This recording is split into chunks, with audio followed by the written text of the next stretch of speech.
start. Dear friends, I am happy to be here and speak to you a few words on this important occasion of the annual convocation of this university.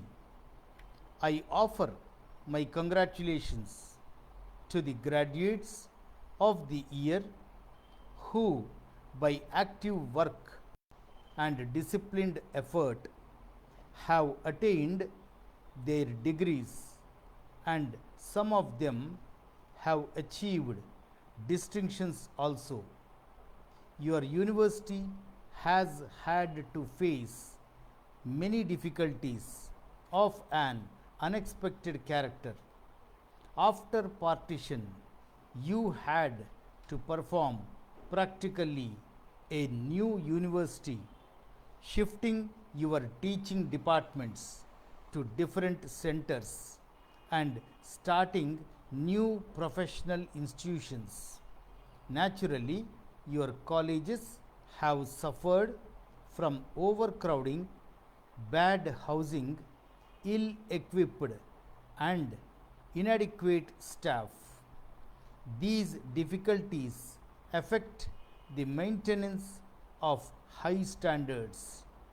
Yet, the work which you have done in very difficult circumstances must be to you a matter of pride and satisfaction. I hope that in the new capital, whose building has attracted attention far and wide, the university will have its permanent headquarters with enough accommodation for its growing needs. Your Chancellor has had great interest in university education, and his experience will be of considerable help to you in your attempts to develop the teaching side and exercise adequate supervision over the affiliated colleges. Buildings and equipment are not all. Good teachers who are interested in the welfare of the students, who have enthusiasm for their subjects and are able to impart it to the pupils. They form the central framework of a university. Our commercial minded generations reserves its respect for those who make money, and so the best ability is drawn into administration, business, and the learned professions. We have to realize that the kind of education we provide for our children is determined overwhelmingly by the kind of men and women we secure as teachers. The low esteem in which teachers are held is the most eloquent evidence of the malady from which our society suffers. We must get the right type of men for the teaching profession and not the incompetent and the unambitious. Respect for teachers cannot be ordered, it must be earned. The next few years will be a testing time more severe and more exacting than we have known for many years. Political freedom, which we won at much cost and sacrifice, is only an opportunity. It is not fulfillment. If we are to develop a strong democracy, political, social, and economic, it is necessary for us to work hard and work unitedly. The ideal imposes on us a sacred responsibility. Men are not made democratic by the mere formulation of ideals in the Constitution. They are not made good mere exhortation. Great ideals of justice, equality, fraternity, and freedom, which we have inscribed in our Constitution, must be woven into the social fabric. We must apply them to the numberless situations of our daily life. Unfortunately, the state of mind in which we found ourselves at the time of political liberation is not marked by revolutionary fervor. The spirit of enjoyment has prevailed over the spirit of sacrifice. We seem to demand more than what we give.